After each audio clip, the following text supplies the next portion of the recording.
Unexpected developments for hoverboards. When they were first coming out, they were all the rage. They still are, actually, despite concerns about some of their safety, that they erupt and go on fire. We had another case of a hoverboard explosion. We don't know the brand in this case. We do know that this is getting to be almost routine. So then you got to wonder, do users or those who are victims of this sort of thing have a case if you want to sue the company? Seth Berenzweig says, well, they do have a case. David DePietro says, not so fast. Dave, why not so fast?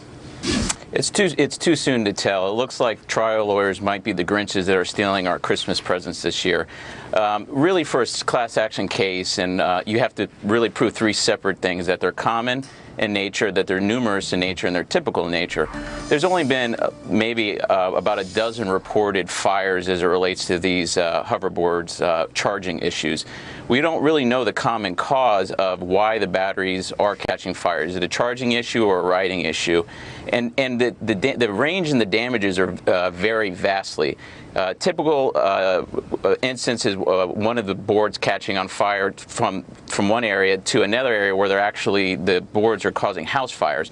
So to certify a class action in these kind of cases, it looks like the trial lawyers are being extremely aggressive without having enough facts to determine, really, is this a class action or not? Well, you might be right, but obviously when there's smoke, there's fire, and airlines ask questions later and take the move to go ahead and forbid them on their planes. So they're worried about something. Seth, you're saying that is enough, right? Well, it could be. I agree with the point that trial lawyers sometimes try to strap on for the ride, and not all of these cases are strong. But I think this one has legs. Trial lawyers did that, but I guess I'll take your guys' word at it. Neil, it's very rare, but believe it or not, it happens. But in this case, a couple of days ago, a gentleman by the name of John Brown filed a class action lawsuit in Indiana federal court. He's a dad in New York that bought a hoverboard for his kids for the holidays, and after plugging it in, it blew up.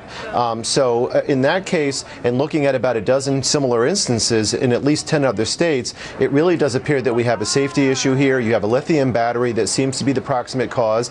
And then I think that when you take a look at all these cases and you plug it into that lawsuit, I think that this dad probably does have a case, and it does have some legs.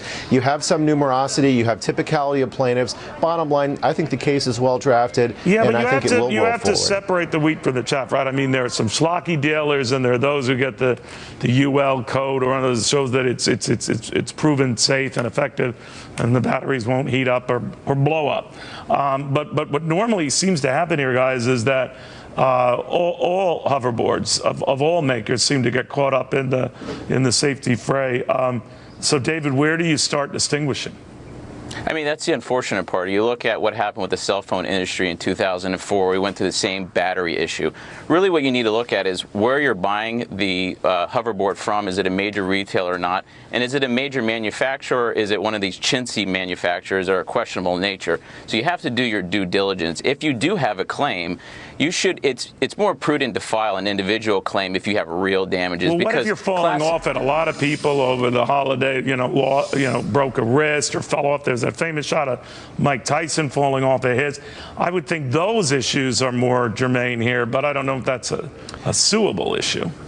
Yeah, there has to be an assumption of risk as it relates to if you're going to fall off a hoverboard, no different than falling off a motorcycle or a bike. I mean, if you're on something that's not your feet and you fall, you assume that risk. I mean, that's sort of common sense in a lot of respects.